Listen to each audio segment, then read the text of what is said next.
What books have made you laugh out loud?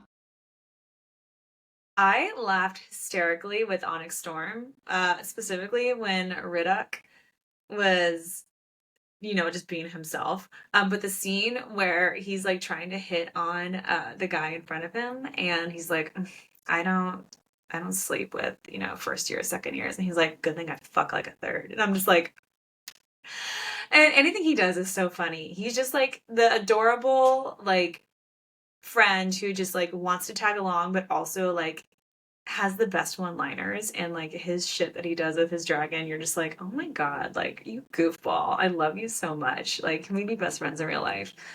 Um, but that book is just so funny. And specifically when he's in the scene, it's too good. What books have made you cry the most? Okay, this is romance, so it works. The Notebook, obviously. That made me cry a lot.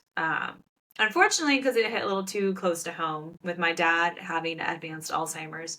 So that made me cry a lot. But it's a good cry. It's good to cry those things out because it helps you, just let go of that emotion and just let it out into the world, and then you can move on from it. If you could only read one book or series for the rest of your life, what would you choose? Throne of Glass.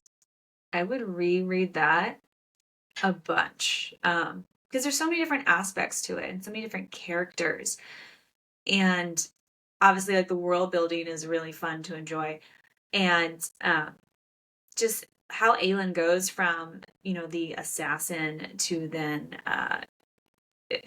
the champion, and then she becomes the queen, and it's just, like, she's phenomenal. I love who she is, and obviously, all the spicy scenes are good. I wish there was more. That's my only complaint about that series. I wish there was a little bit more spice. But when they turn it on and they turn it on, and then you get turned on, and it's great. Do you ever reread books? I do. I often reread books, especially if it was a series that I loved. Um, I did reread Fourth Wing right before Onyx Storm came out, and I read through both books in like a couple days. But I also love to reread the classics. I love to read The Great Gatsby. I think I've read it like 8 times. Just because there's so many different themes that you can pull from, and it's just fun to jump back into those classic books that you just love, and they feel like you're coming home, and you can just enjoy them.